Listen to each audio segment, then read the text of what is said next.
Olá, feliz ano novo, 2019 tá aí, estamos em janeiro, um monte de gente de férias, então eu pensei por que não fazer um vídeo sobre Netflix, já que eu assisti várias coisas super interessantes nos últimos tempos, começando com a nova série da Marie Kondo sobre organização, que eu acho que é um tema muito bom para essa época do ano, já que o objetivo de muita gente é ser mais organizado em 2019, então agora ela tem um reality na Netflix, cada episódio ela ajuda uma família diferente, cada família tem necessidades específicas, e pra quem não conhece, a Marie Kondo é uma japonesa super bonitinha, coisa mais engraçadinha, ela parece uma boneca, e ela é guru do assunto no momento. Ela tem um livro que ficou super famoso, ainda não li, mas agora fiquei com muita vontade de ler depois de ver a série. Então ela tava no meu radar já fazia um tempinho, quando eu vi que a série ia estrear em 1º de janeiro, já assisti tudo e fiquei morrendo de vontade de reorganizar minha casa inteira, porque todo ano eu faço uma limpa nos armários e tal, mas agora eu vou experimentar a técnica dela, porque ela tem uma técnica meio diferenciada, que ela diz que a gente não é pra gente se desfazer das coisas só por se desfazer, é pra gente manter, ficar com aquelas coisas que nos trazem alegria. Achei interessante, pretendo comprar o livro. Aliás, um dos meus objetivos de 2019, além de ser mais organizada, é também ler 24 livros. Então, um dos 24 para 2019 vai ser o livro da Marie, e quem tá afim aí de dar um pouquinho de ordem pra vida, dá uma olhadinha no reality dela, porque, por exemplo, tem um episódio que ela ajuda uma família que morava numa casa grande, depois mudou para um apartamento pequeno. Então, como lidar com aquele monte de tralha da casa grande no apartamento pequeno. Ela também ajudou um casal que está prestes a se aposentar, e esse casal eu fiquei meio chocada, porque a casa deles era enorme. Aliás, era não, a casa deles é enorme, eles têm 3 salas. Sabe o que é ter 3 salas numa casa só? E mesmo assim, a casa era abarrotada de coisa, mas abarrotada ao extremo. Então ela foi lá, também ajudou o pessoal a fazer uma limpa, ajudou um casal que começou a morar junto agora, então como é que faz pra juntar as coisas, né? Quando junta as escovas de dente, aquele monte de tralha, aquele monte de roupa, como é que faz pra organizar isso? É uma série legal, leve, bonitinha. Começa com um problema e depois, ao longo do episódio, ela vai dando dicas pra melhorar a situação, ela apresenta o método dela, e no final, que é a minha parte favorita, é ver o antes e depois. A bagunça toda e depois a casa bonitinha, os armários organizados. Acho ótimo, acho maravilhoso. Então, pra quem tá pensando em reorganizar a casa, em se desfazer de algumas coisas, dê uma olhadinha no programa da Marie. Segundo item do dia é a série chamada Você. É uma série sobre um stalker. Ela é contada sob o ponto de vista do stalker. Então a gente tá todo momento dentro da cabeça dele. E uma coisa que eu achei super legal é que também as cenas são filmadas, eu não sei que tipo de efeito é aquele, mas os cantos, assim, a parte de baixo, tudo parece meio distorcido, levemente distorcido, como é realmente a cabeça de um stalker. Que essa pessoa não tá ali pensando com clareza, ela tá ali distorcendo a realidade porque ela acha que o que ela tá fazendo é uma coisa legal, ela tá fazendo um bem pro outro, um bem pra ela. E é assim que o Joe, no caso, o nosso protagonista, é assim que ele pensa. Ele fica obcecado por uma mulher chamada Beck.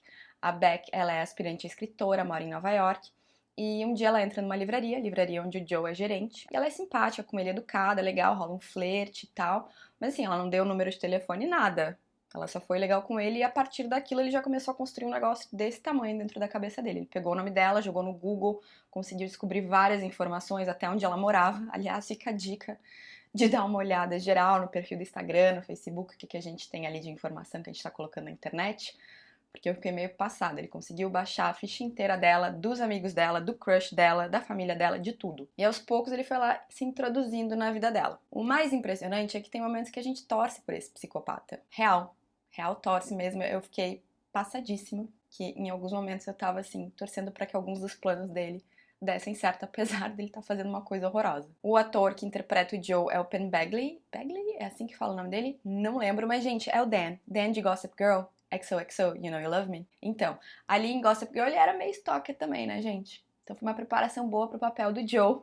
Ele tá super bem mesmo. E é uma série que eu não tinha grandes expectativas, eu já tinha visto o trailer, não achei que fosse, sei lá, grandes coisas, achei que fosse uma coisa até meio forçada, mas acabou que me diverti super. Muito mesmo, tem bastante reviravolta, que é uma coisa que eu amo, então vale a pena dar uma olhadinha. Outro item que merece ser compartilhado aqui é o filme Bird Box, A Caixa de Pássaros. E assim, ele é baseado num livro que eu li esse ano, melhor, que eu li ano passado, que eu li em 2018. Foi um livro que eu gostei muito. Então minhas expectativas estavam assim, lá na estratosfera, sem contar, né, que Sandra Bullock no papel principal, então meu coração estava apertado esperando pra assistir o filme e infelizmente eu não gostei do filme, o que é uma opinião meio polêmica, porque muita gente adorou. Aliás, eu cheguei à conclusão que quem não leu o livro e assistiu o filme gostou do filme. Quem leu o livro ficou um pouco decepcionado como eu, porque eles mudaram bastante coisa. Teve muitas partes que eles cortaram ou então apressaram super, alterações em personagens que eu achei assim, por quê? Por que Deus? Apesar deles terem mantido a ideia principal do enredo, teve muita mudança ali que eu acho que acabou tirando um pouco da história. Porque o que me deixou mais impactada por esse livro era, assim, a constante angústia que ele me dava. Toda página eu ia lendo e ia ficando angustiada. E, bom, o que é a história? Deixa eu falar da história. Caso alguém aqui ainda não tenha ouvido falar de Bird Box, que eu duvido que tem vários memes ótimos rolando pela internet por causa desse filme. Então a história é o seguinte: um dia, do nada, as pessoas começam a ficar muito loucas. Elas estão andando na rua, cuidando da sua vida e o negócio estala e elas começam a ficar violentas e cometem suicídio. No início ninguém dá muita bola, mas a coisa vai num crescente quando vê Sandra Bullock, linda maravilhosa, tá fugindo, correndo pela rua, que a galera tá piradíssima. E aí ela consegue abrigo numa casa com outras pessoas, pessoas que ela não conhece, estranhos, e a partir daí eles criam um relacionamento, ela com essas outras pessoas. Aliás, essa é a parte mais importante do livro, são esses relacionamentos em tempos de tanta pressão, tanta tragédia, tanto pavor.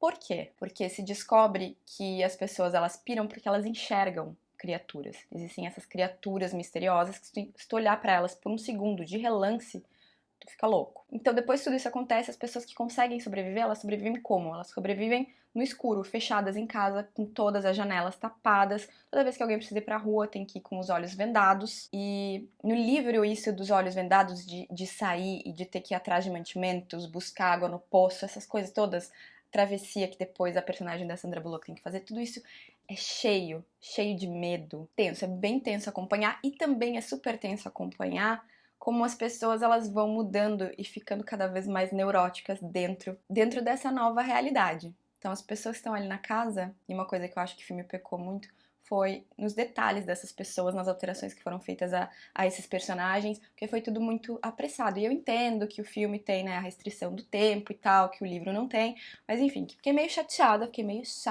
chateada, mas Sandra Bullock tá maravilhosa no papel dessa mulher que tá grávida quando a função toda acontece, quando ela entra nessa casa junto com os outros sobreviventes. E a história é dividida entre esse início, entre esse passado e os dias de hoje, quando ela tá com os dois filhos e ela decide sair da casa para ir para um lugar mais seguro. Ela descobre que existe um lugar mais seguro, ela tem informação desse outro lugar e ela resolve arriscar. Só que para chegar nesse lugar, ela tem que atravessar um rio de olhos vendados. Então imagina tu, duas crianças pequenas, num barquinho de olhos vendados atravessando o rio.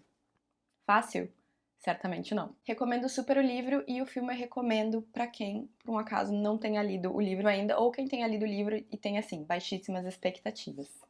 Outra série que eu quero recomendar chama Seguindo os Fatos, é uma série jornalística produzida pelo pessoal do BuzzFeed Canadá e é uma série que, assim, episódios curtinhos, um tema inusitado é escolhido para cada episódio e aí eles vão lá e pesquisam sobre esse tema, entrevistam várias pessoas, expõem pontos de vista diferentes, então tem tópicos, assim, alguns que eu acho bem pertinentes e outros bem malucos, tipo as novas sex dolls. Porque tem pessoas que são, não diria viciadas em sex dolls, mas assim, preferem ter relacionamentos com essas bonecas do que com pessoas de verdade. E agora já tem empresas que estão desenvolvendo inteligência artificial para essas bonecas, o que é bem estranho. Também tem um episódio sobre fake news, tem um outro episódio que eu achei super interessante que é sobre, eu não sei se o nome é clínica, mas é sobre espaços. Isso já existe no Canadá e o tópico veio à tona porque os Estados Unidos está prestes a implementar a primeira clínica ou o primeiro espaço do tipo, que é um espaço para pessoas com vício em drogas se drogarem com segurança. No Canadá existem esses espaços onde pessoas que são viciadas em heroína, em drogas assim bem perigosas, onde elas podem se drogar com segurança. Então, elas recebem seringas esterilizadas, né? Não tem aquele risco de pegar alguma doença ou transmitir alguma doença para outras pessoas. E tem um paramédico ali, então, se rolar uma overdose, elas são atendidas na hora e quando isso acontece, o risco de morrer cai assim, horrores, sei lá, cai mais de 90%. Agora eu tô inventando o número, não sei. Mas enfim, é um espaço seguro. E aí, quando eu comecei a assistir, eu pensei, meu Deus, por quê? Por que gastar dinheiro público com pessoas que estão nem aí pra própria vida, né? Afinal de contas, se elas estão nesse vício super pesado, será que vale a pena investir nisso? Eu acabei mudando um pouco o meu ponto de vista ao assistir esse episódio, porque eles também apresentaram a mãe de um rapaz que é super a favor desses espaços, porque o filho dela morreu de overdose. E aí o ponto dela é o seguinte: se ele tivesse um espaço como esse, talvez ele estivesse vivo hoje e quem sabe ele não estivesse se recuperando, porque quem é super ultra hiper viciado e tem a vida basicamente destruída pelas drogas, essa pessoa ela não acha isso ótimo. Acho que ninguém deve pensar assim, ai, minha vida é ótima, eu sou viciada em heroína. Não sou mais totalmente contra, depois de assistir o episódio, mas ao mesmo tempo, claro, eu ainda acho que tem outras coisas na fila ali de prioridades que são mais importantes, mas eu acho que as pessoas elas querem mudar e se a gente conseguir mantê-las vivas, mais chance elas têm de, quem sabe aí um dia se recuperar. Enfim, então é uma série seguindo os fatos, achei super legal porque aborda esses tópicos bem inusitados de uma forma rápida, dinâmica, fácil de compreender, expondo, né, mais de um ponto de vista. Recomendo super, acho informativo, acho bom pra começar o ano. E por fim eu vou dar dica de uma coisa do que não ver na Netflix, porque teve um seriado que eu assisti inteirinho e eu fiquei tão braba quando acabou que o final era absurdamente ridículo. Chama O Nevoeiro, é uma série baseada numa história do Stephen King. Tinha um potencial pra dar certo, entende? Só que quando acaba, assim, os efeitos especiais não são uma maravilha pra início de conversa, mas assim, eu tava disposta a não me importar com isso, porque a premissa é interessante. Em uma cidadezinha dos Estados Unidos surge um nevoeiro, surge uma névoa que é mortal. Então tem vários grupos de pessoas espalhados pela cidade, tem um grupo de pessoas que acaba ficando presa num shopping, um grupo de pessoas que fica presa na delegacia, um grupo de pessoas que fica presa na igreja, e tu vê o desespero dessas pessoas e como essas pessoas estão interagindo umas com as outras. Só que a história vai indo, vai indo, vai indo. Uma das minhas personagens preferidas da história, o final dela, eu fiquei assim, tipo, não, não, não. Tem uma reviravolta mirabolante lá no final que eu também disse, por quê? Então, me deu raiva, me deu muita raiva. Então, não perca seu tempo com o Nevoeiro. Por um acaso começou a assistir e tá meio empolgadinho, porque eu fiquei meio empolgadinho no início. E aí depois eu fui assistindo tudo e chegou no final só pra eu partir meu coração. Ficar com ódio, passar raiva. Economize o seu tempo. Não vale nem um pouco a pena. Mas eu acho que é isso, gente. Por hoje é isso. Eu espero que vocês tenham gostado das dicas. Quem tiver aí mais sugestões do que eu possa assistir, só deixar um comentário aqui embaixo. E em breve teremos estreias muito boas. Quero deixar já avisado aqui, vai ter estreia de Grace and Frankie, tem nova temporada chegando aí. Deixa eu até ver a data pra dizer pra vocês. Grace and Frankie estreia dia 18 de janeiro e tem uma outra série que eu tô muito animada pra assistir, que é American Crime Story, a história do Gianni Versace, do assassinato dele. Essa estreia no dia 17 de janeiro. Eu vi a primeira temporada que era sobre o caso O.J., que ainda tá na Netflix, é maravilhoso. The People vs. O.J. é uma das melhores séries sobre crime que eu já assisti, é muito boa mesmo, elenco maravilhoso, atuações impecáveis e a história é interessantíssima. Então, se tu gostou de The People vs. O.J., assiste agora essa segunda temporada que é sobre o caso do Gianni Versace. Também tem um documentário chamado The Ted Bundy Tapes, que é sobre o Ted Bundy, aquele serial killer famosíssimo. Estreia dia 24 de janeiro. Então, temos aí várias coisas bacanas em janeiro. Fica aí ligadinho, tem Grace and Frankie, que eu amo, sériezinha leve, gostosa, engraçada, e também tem um monte de coisa de crime, que eu também adoro. Tá bom? Ok, gente, um beijão, até a próxima. Tchau, tchau.